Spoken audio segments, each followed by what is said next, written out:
Después de 3 semanas del tratamiento de silencio de mi esposa, dejé chocolates con una nota, los mejores 21 días de mi vida, finalmente entiendo por qué los monjes hacen votos de silencio. Cuando ella rompió su silencio para gritarme, descubrió que yo había usado ese tiempo de paz para planear su salida. Sus primeras palabras en semanas fueron: hace 3 semanas, mi esposa dejó de hablarme por completo y, honestamente, resultó ser lo mejor que le ha pasado a nuestro matrimonio. Bueno, lo mejor que pasó antes de que yo lo terminara. Permítanme retroceder un poco. Mi esposa tenía esta arma que le encantaba usar cada vez que yo hacía algo que ella no aprobaba, el tratamiento de silencio, la ley del hielo. No eran solo unas pocas horas de tranquilidad, sino días, y a veces semanas, de silencio absoluto. Sin un buenos días, sin un ¿cómo estuvo tu día? Nada. Ella se movía por la casa como si yo fuera invisible, comiendo sus comidas sin poner un lugar para mí en la mesa, y viendo la televisión con el volumen lo suficientemente alto como para que yo supiera que me estaba ignorando deliberadamente. Esta vez, todo comenzó por algo ridículo. Yo quería reunirme con un par de chicos del trabajo para ver el partido de eliminatorias en un bar deportivo. Era solo un jueves normal por la noche, nada loco. Cuando lo mencioné durante la cena, ella soltó su tenedor, y me lanzó esa mirada. Entonces, ¿prefieres pasar tiempo con tus amigos de borrachera que con tu esposa? Intenté explicarle que no se trataba de elegir a nadie por encima de ella. Simplemente quería ver el partido con amigos, pero ella tenía esta manera de tergiversar todo. Según ella, querer cualquier tipo de vida social fuera de nuestro matrimonio significaba que yo no valoraba nuestra relación. Dios no permitirá que yo quisiera tomar una cerveza y ver fútbol, sin sus comentarios sobre lo violentos y estúpidos que eran los deportes. Bien, dijo ella, levantándose de la mesa. Ve a tener tu noche de niños pequeños. No esperes que yo esté aquí esperándote. Debería haber reconocido la trampa, pero estaba cansado de caminar sobre cáscaras de huevo. De hecho, creo que iré. Gracias por entender. Eso fue todo. Esa fue la conversación que desencadenó 3 semanas de silencio absoluto. Durante los primeros días, hice lo que siempre hacía. Me disculpé. Traté de explicarme. Le llevé café por la mañana, le pregunté si quería hablar, y me ofrecía cancelar planes futuros con amigos, la rutina habitual donde yo básicamente suplicaba perdón por el crimen de tener una vida social. Pero esta vez, ella no cedía. Había perfeccionado esta guerra psicológica durante nuestros 5 años de matrimonio. El tratamiento de silencio era su opción nuclear, y generalmente funcionaba. Yo solía ceder en una semana, a veces menos, aceptando cualquier límite que ella quisiera imponer solo para que me hablara de nuevo. Excepto que esta vez se sintió diferente. Tal vez solo estaba agotado por años de este ciclo, la discusión, el silencio, mis intentos desesperados por arreglar lo que aparentemente había roto, y luego ella perdonándome gentilmente con una lista de nuevas reglas sobre lo que yo ya no podía hacer. Me di cuenta de que ella no solo me estaba aplicando la ley del hielo, me estaba dando espacio para pensar. Y cuanto más pensaba, más empezaba a notar cosas que había estado demasiado ocupado disculpándome para ver. Como la forma en que ella había logrado eliminar la mayoría de mis amistades a lo largo de los años. Nunca fue directo. Ella simplemente hacía comentarios sobre cuánto tiempo pasaba con esas personas, o cómo eran malas influencias.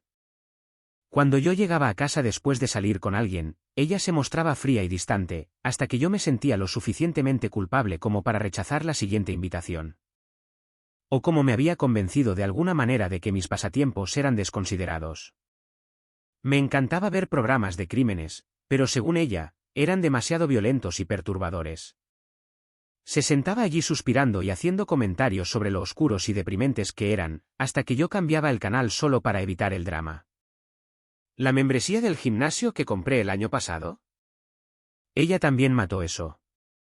Cada vez que mencionaba hacer ejercicio, me decía lo perfecto que yo ya era, y como no entendía por qué necesitaba cambiar algo de mí mismo.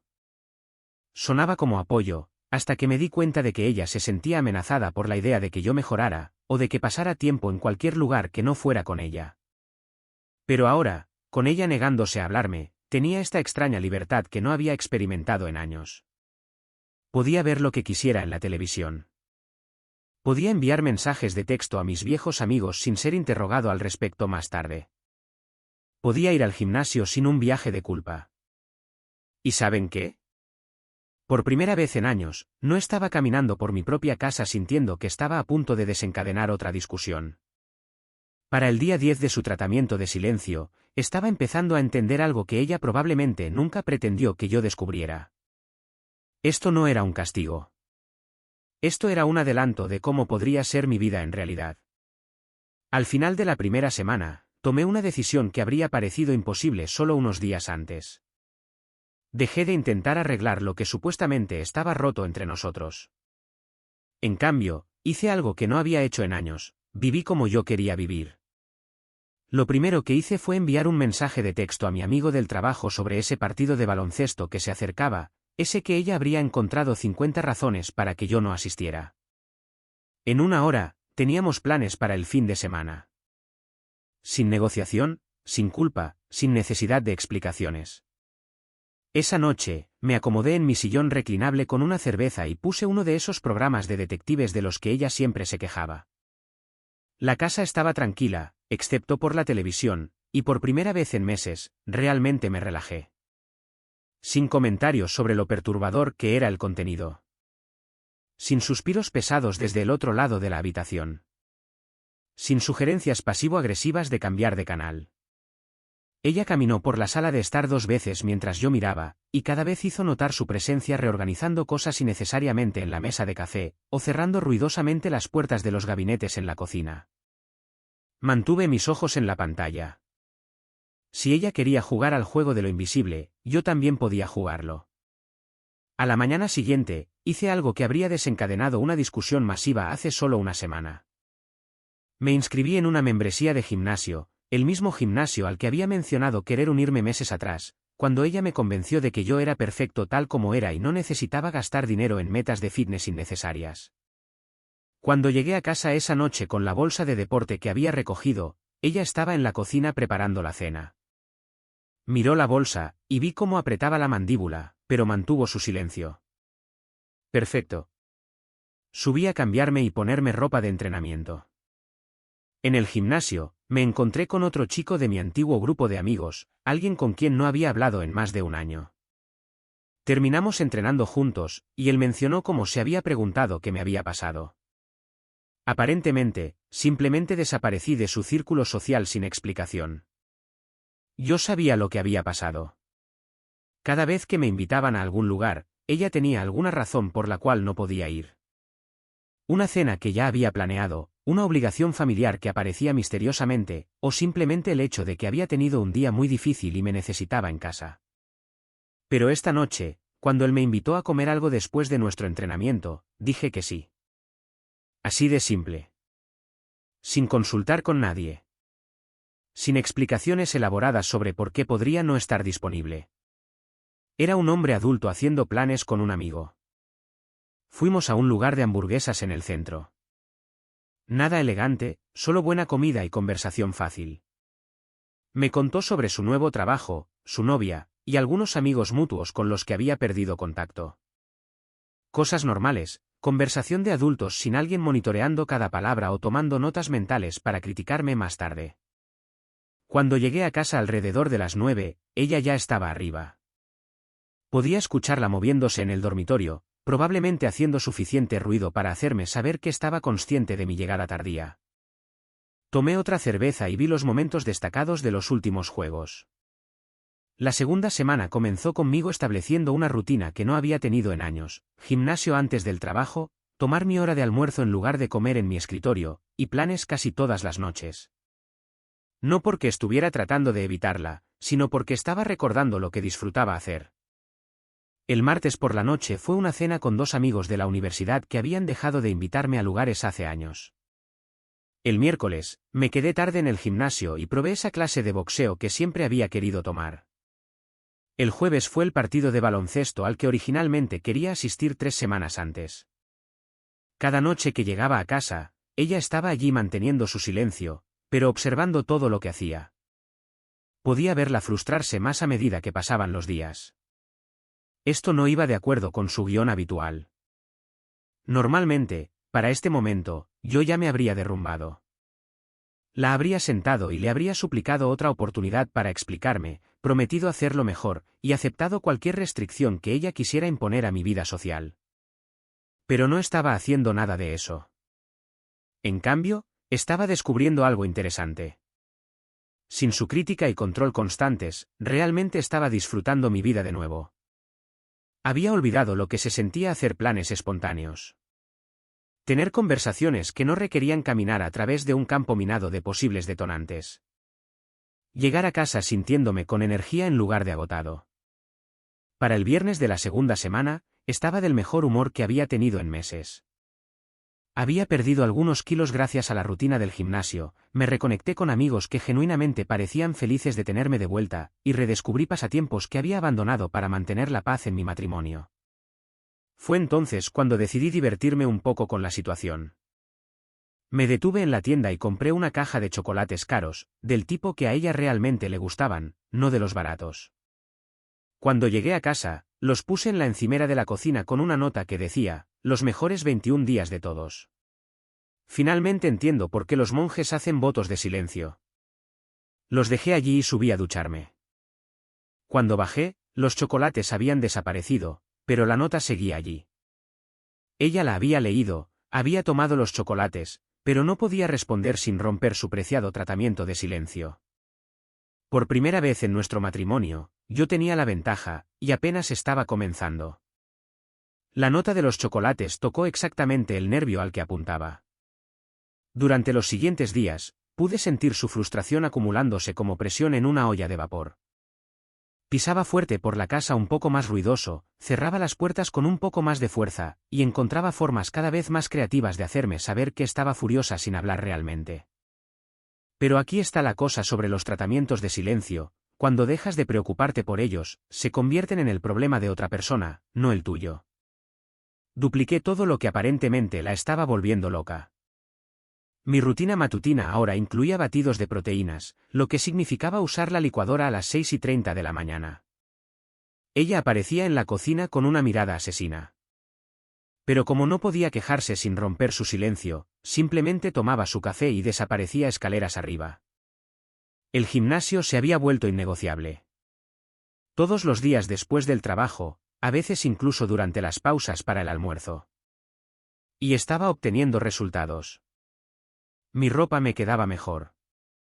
Tenía más energía, y estaba durmiendo mejor de lo que había dormido en años, el tipo de sueño que obtienes cuando no estás constantemente estresado por pisar minas terrestres emocionales.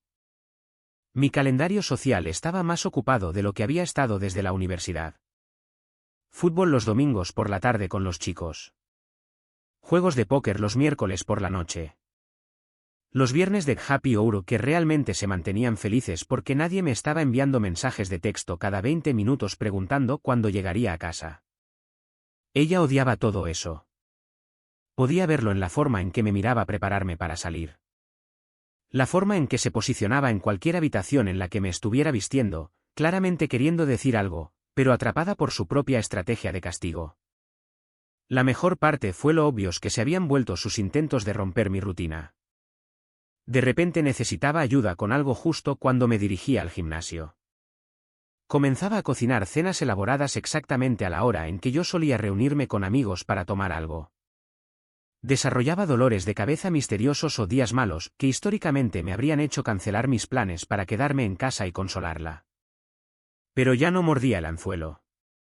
Cuando aparecía con esa expresión particular que solía hacerme preguntar qué pasaba, simplemente tomaba mis llaves y salía. Sus problemas se habían convertido exactamente en eso, sus problemas. A las 2 semanas y media, me di cuenta de que era fundamentalmente diferente de lo que había sido hace un mes. No solo físicamente, aunque la rutina del gimnasio estaba dando sus frutos. Mentalmente, estaba más agudo, más seguro. Estaba tomando decisiones sin dudar de cómo afectarían su estado de ánimo. Estaba teniendo conversaciones sin prepararme mentalmente para el interrogatorio que seguiría. Estaba recordando quién solía ser antes de pasar 5 años manejando las emociones de otra persona. Fue entonces cuando me golpeó la realidad. Esto no era temporal. No quería volver a cómo eran las cosas. No quería volver a pedir permiso para actividades básicas de adultos, a evitar amigos que ella desaprobaba, o a fingir que disfrutaba la vida que ella diseñó para nosotros. El tratamiento de silencio que se suponía que debía castigarme, accidentalmente me había dado un mapa hacia la libertad. Y ahora, necesitaba hacer que esa libertad fuera permanente. Empecé a prestar atención a detalles que había ignorado durante años. Como el hecho de que la casa estaba realmente a mi nombre porque la había comprado 2 años antes de casarnos. Como la mayoría de nuestras cuentas conjuntas habían sido financiadas principalmente por mis ingresos. Como el coche que ella conducía todos los días estaba titulado a mi nombre. Estos no eran pensamientos vengativos. Eran observaciones prácticas de alguien que estaba empezando a entender que esta relación tenía una fecha de vencimiento, y necesitaba estar preparado para cuando llegara esa fecha. También empecé a notar lo aislado que me había vuelto. La mayoría de mis viejos amigos habían dejado de llamar hace años, probablemente cansados de que yo rechazara invitaciones o me fuera temprano porque ella me necesitaba en casa. Mi familia nos veía quizás 2 veces al año, porque ella siempre encontraba razones para saltarse las reuniones o acortar las visitas.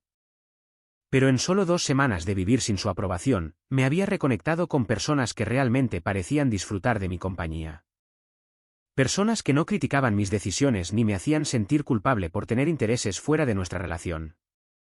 El contraste era imposible de ignorar. En el día 18, hice otra compra de chocolates. Esta vez, dejé una nota diferente. Día 18. Empiezo a pensar que esta cosa del silencio podría ser tu mejor idea hasta ahora. Gracias por la claridad. Ya no solo la estaba provocando. Estaba diciendo la verdad. Su tratamiento de silencio me había dado la claridad para ver nuestro matrimonio como lo que realmente era, una sofocación lenta y larga de todo lo que me hacía ser quien era. Cuando llegué a casa del gimnasio esa noche, pude escucharla al teléfono arriba, probablemente hablando con su hermana o su madre sobre lo terrible esposo que estaba siendo. Bien.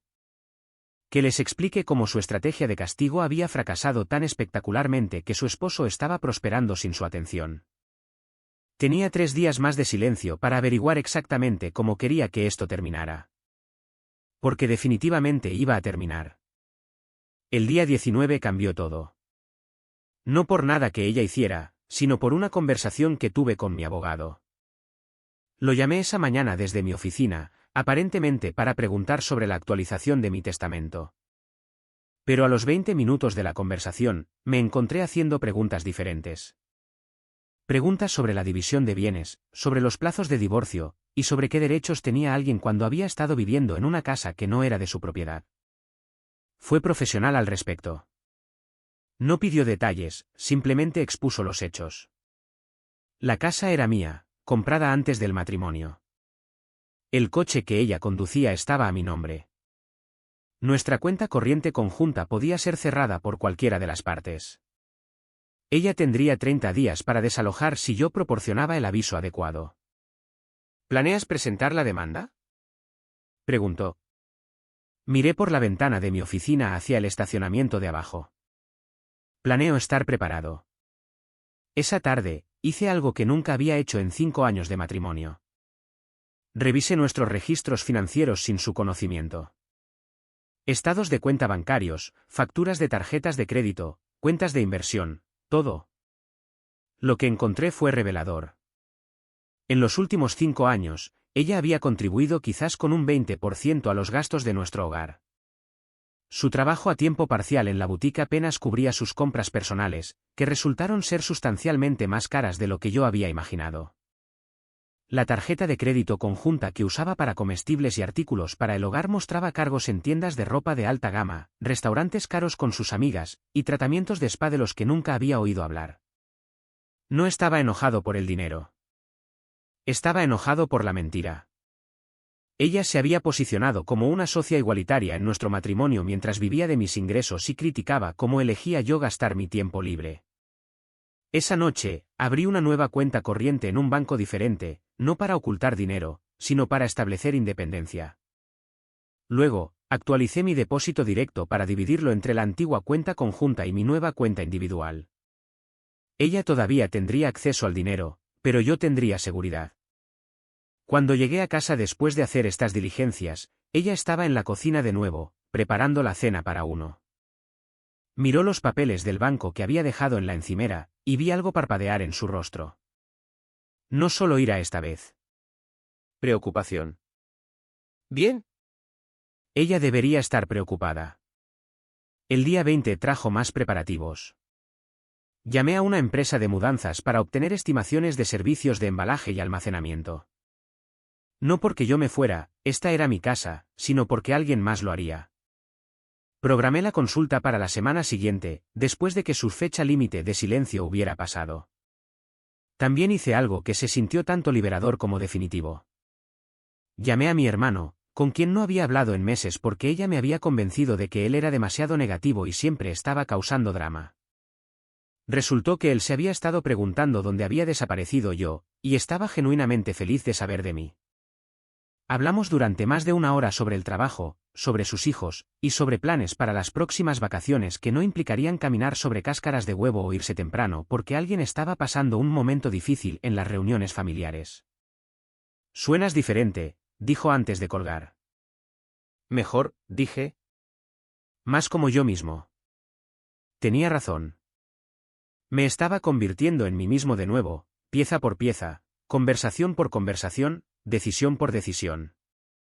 Esa noche, me senté en mi sillón reclinable con una cerveza y mi computadora portátil, investigando abogados de divorcio. No mi abogado de negocios, que era genial para contratos y testamentos, sino alguien que se especializara en derecho familiar. Alguien que pudiera guiarme a través del proceso de manera eficiente y justa. Marqué 3 sitios web e hice notas sobre los horarios de consulta. No me estaba apresurando a nada, pero me estaba preparando para lo inevitable, porque en eso se había convertido esto, en inevitable. Ella caminó por la sala de estar mientras yo investigaba, probablemente dirigiéndose a la cocina por uno de sus bocadillos nocturnos. Miró la pantalla de mi computadora portátil, y no me molesté en cerrarla. Que vea. Que empiece a entender que su tratamiento de silencio tenía consecuencias que no había anticipado.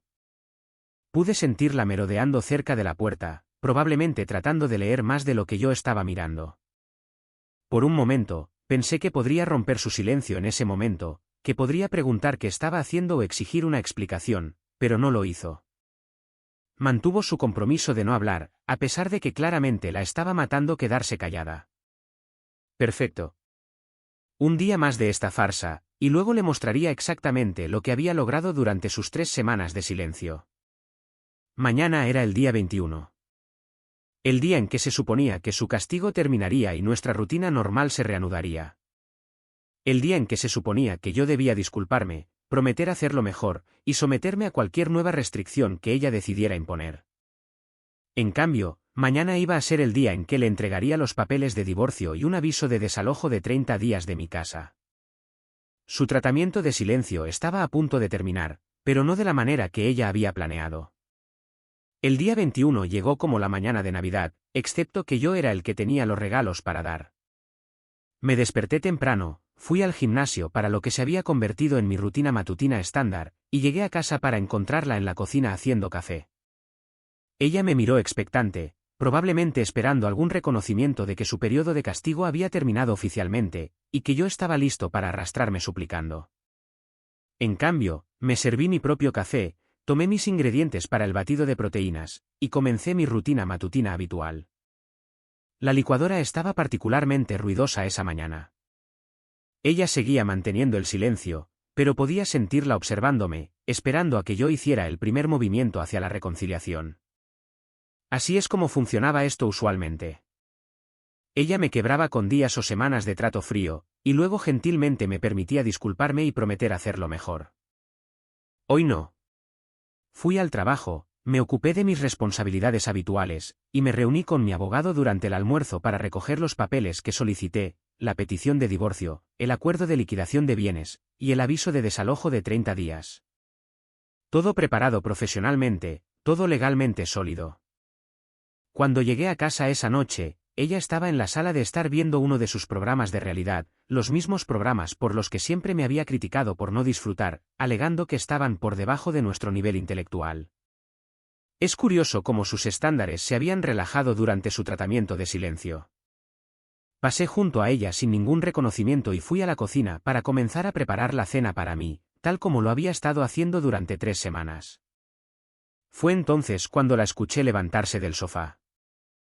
Sus pasos me siguieron hasta la cocina, donde se paró en la puerta como si estuviera reuniendo valor para algo. Abrí el refrigerador y saqué los ingredientes para una cena de bistec. Los buenos bistecs que compré para mí, no el pollo o el pescado que ella solía insistir en que comiéramos porque la carne roja era demasiado pesada. ¿En serio? La primera palabra que había dicho en 21 días. No levanté la vista mientras sazonaba el bistec. ¿En serio? ¿Qué? Las notas de chocolate. La actitud. Actuando como si todo esto fuera una gran broma. Me di la vuelta lentamente, encontrando sus ojos por primera vez en 3 semanas. Oh, ¿estamos hablando ahora? Pensé que todavía estábamos jugando al juego del silencio. Su rostro se sonrojó. No estaba jugando juegos. Estaba esperando a que te dieras cuenta de lo que habías hecho mal y te disculparas. Lo que había hecho mal, repetí, como si estuviera probando las palabras. ¿Te refieres a querer ver un partido de baloncesto con amigos? Sabes que no se trataba del partido. Se trataba de tus prioridades. De elegir a otras personas sobre tu esposa. Aquí estaba. El mismo guión que habíamos interpretado docenas de veces. Aquí era donde se suponía que yo debía disculparme, explicar que ella había malinterpretado mis intenciones, y prometer priorizar sus sentimientos sobre todo lo demás en mi vida. En cambio, caminé hacia la encimera donde había colocado un sobre Manila esa mañana, el sobre que había estado llevando todo el día esperando este momento exacto. Tienes razón, dije, sacando los papeles. Se trataba de prioridades. Y he pasado 3 semanas averiguando exactamente cuáles son las mías. Le entregué la petición de divorcio. Ella la miró como si estuviera escrita en un idioma extranjero. ¿Qué es esto? Tu respuesta. Quería saber cómo se ve elegir a otras personas sobre mi esposa. Esto es. Me estoy eligiendo a mí mismo. El color desapareció de su rostro mientras hojeaba las páginas. No puedes hablar en serio. Esto es por una pelea estúpida. Esto no es por una pelea. Esto es por 5 años de ti usando el silencio como arma. 5 años de ti saboteando mis amistades, criticando mis intereses, y haciéndome sentir culpable por existir como un ser humano individual. Dejó los papeles con manos temblorosas. Podemos resolver esto. Terapia de pareja, consejería matrimonial, lo que tú quieras.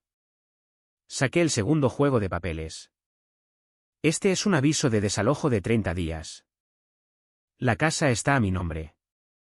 Comprada antes de nuestro matrimonio. Tienes un mes para encontrar otro lugar donde vivir. Ahora me miraba como si me hubiera crecido una segunda cabeza. No puedes simplemente echarme. Yo vivo aquí. Vives aquí porque yo lo permití. Al igual que tenías amigos porque yo financiaba tu vida social. Conducías un coche porque yo lo pagué.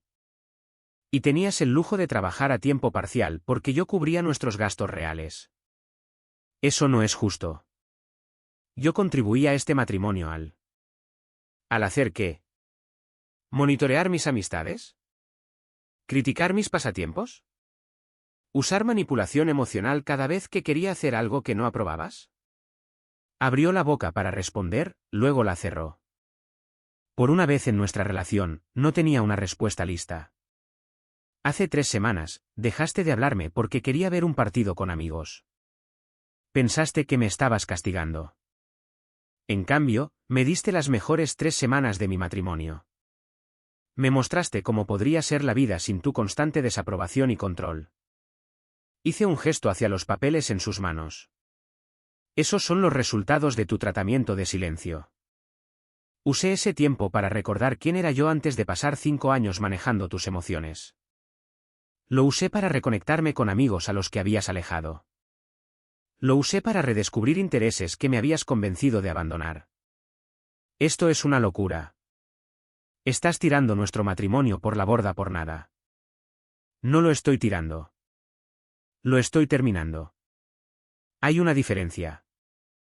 Ella estaba llorando ahora, pero no eran las lágrimas estratégicas que había usado en discusiones anteriores. Estas eran lágrimas de pánico, del tipo que vienen cuando te das cuenta de que has calculado mal gravemente. Por favor, podemos arreglar esto. Cambiaré. Te daré más espacio, más libertad. Recogí mi bistec y me dirigí hacia la parrilla en el patio trasero. Tuviste 3 semanas para romper tu silencio y disculparte por ser irrazonable. En cambio, duplicaste el castigo. Ahora tienes que vivir con las consecuencias. ¿A dónde se supone que voy a ir? Me detuve en la puerta. ¿Recuerdas a tu hermana? ¿La que siempre te dice que mereces algo mejor que yo? Tal vez ella tenga una habitación libre. Sus primeras palabras en 3 semanas habían sido críticas y demandas.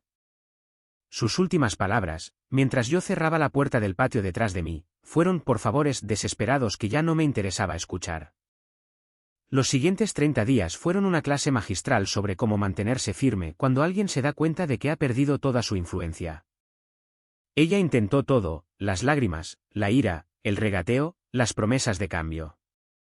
Incluso sacó la herramienta de manipulación definitiva, amenazando con hacerse daño si yo seguía adelante con el divorcio. Eso realmente me hizo reír, lo cual probablemente no era la reacción que ella esperaba. 5 años de matrimonio, le dije, y la única vez que amenazas con autolesionarte es cuando podrías perder el acceso a mi casa y a mi cheque de pago. Eso me dice todo lo que necesito saber sobre tus prioridades. Ella pasó por las etapas del duelo como si estuviera siguiendo un libro de texto. La negación vino primero, donde actuó como si los papeles de divorcio fueran solo yo siendo dramático, y todo volvería a la normalidad una vez que me enfriara. Siguió cocinando la cena para 2, lavando mi ropa, tratando de volver a la rutina que le había funcionado durante años. Yo empecé a lavar mi propia ropa y a comer la mayoría de mis comidas fuera o en casas de amigos. Difícil volver a los viejos patrones cuando no estaba allí para participar en ellos. La ira fue lo siguiente. Me seguía por la casa, enumerando todo lo que había sacrificado por nuestro matrimonio, todo lo que había hecho para hacerme feliz, y todas las formas en que yo estaba siendo ingrato y egoísta. Según ella, yo estaba tirando una relación perfecta porque estaba teniendo algún tipo de crisis de la mediana edad. ¿Perfecta para quién? Pregunté durante uno de sus discursos. Porque no puedo recordar la última vez que me sentí feliz o relajado en esta casa antes de que empezaras tu tratamiento de silencio. Eso la cayó durante unas 12 horas. El regateo fue la etapa más patética. Ofreció ir a terapia, cambiar su comportamiento, darme todo el espacio que quisiera. Incluso sugirió que podíamos tener un matrimonio abierto si eso era lo que yo necesitaba. Cualquier cosa para evitar perder su cómodo estilo de vida.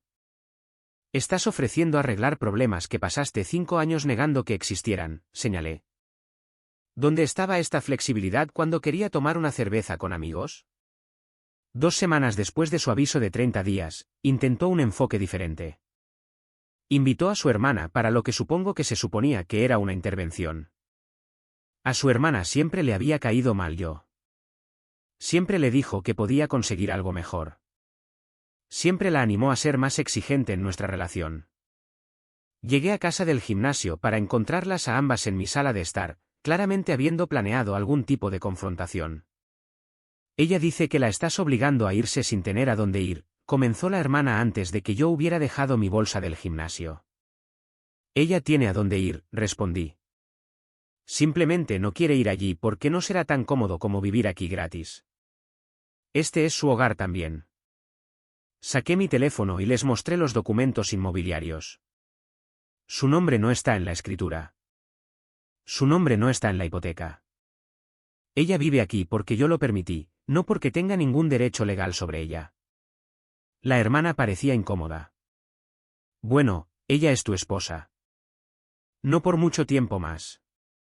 E incluso si siguiera siendo mi esposa, perdió el derecho a vivir aquí cuando decidió que el matrimonio se trataba de controlarme y castigarme en lugar de apoyarme. Intentaron atacarme en equipo durante otros 20 minutos. Pero yo había tenido 3 semanas para practicar no involucrarme con la manipulación emocional. Simplemente seguí declarando hechos. La casa era mía. El matrimonio había terminado. Ella tenía 2 semanas más para encontrar arreglos de vivienda alternativos. Cuando finalmente se fueron, ella intentó un último movimiento desesperado. Ofreció firmar un acuerdo posnupcial, renunciando a cualquier reclamo sobre mis bienes si simplemente la dejaba quedarse en la casa. No lo entiendes, le dije. Esto no se trata de dinero o propiedad. Esto se trata del hecho de que ya no quiero estar casado contigo. Pasaste 5 años entrenándome para creer que querer una independencia básica me convertía en un mal esposo. Me tomó 3 semanas de silencio darme cuenta de que estabas equivocada. La semana final fue realmente pacífica. Ella se había mudado a la habitación de invitados y dejó de intentar cambiar mi opinión. Tal vez finalmente había aceptado que su opción nuclear había fracasado por completo. Tal vez solo estaba enfocada en empacar y planear su próximo movimiento. Pasé esa semana asegurándome de que la transición fuera limpia. Cerré nuestras cuentas conjuntas después de transferirle su mitad del dinero. Hice transferir el título de su coche a su nombre y me aseguré de que el seguro estuviera actualizado. Incluso pagué su depósito de seguridad en el apartamento que finalmente había encontrado al otro lado de la ciudad. No porque me sintiera culpable, sino porque quería que esto terminara correctamente.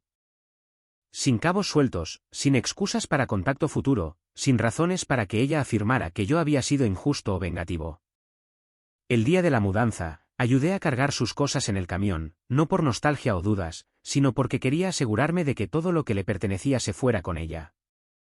Cuando el camión estuvo cargado y ella estaba a punto de irse, se volvió hacia mí una última vez. «Espero que seas feliz», dijo. No fue del todo una bendición, pero tampoco fue del todo una maldición. «Ya lo soy», respondí. Por primera vez en 5 años, me despierto esperando con ansias mi día en lugar de preocuparme por el estado de ánimo en el que estarás. Ella no tuvo respuesta para eso. Después de que se fue, me paré en mi entrada y miré mi casa. Mi casa donde podía ver lo que quisiera en la televisión. Donde podía invitar amigos sin permiso. Donde podía ir al gimnasio sin viajes de culpa. Donde podía vivir sin calcular constantemente cómo mis elecciones afectarían el estado emocional de otra persona. El tratamiento de silencio que se suponía que debía castigarme me había dado el mejor regalo posible. Me mostró cómo se sentía la libertad. Y una vez que recuerdas cómo se siente la libertad, es imposible volver al encarcelamiento voluntario. Saqué mi teléfono y le envié un mensaje de texto a mi hermano: «Barbacoa este domingo. Yo llevo los bistecs». Su respuesta llegó de inmediato: «Ya era hora. Te extrañamos». Sí, yo también me había extrañado. Nuestra historia ha llegado a su fin. Si has llegado hasta aquí, ¿qué tal si te suscribes a nuestro canal? Nos ayuda inmensamente. He seleccionado otros 2 vídeos para ti que estoy seguro de que disfrutarás. Siéntete libre de hacer clic en ellos. Te estaré esperando en la siguiente historia. Nos vemos pronto.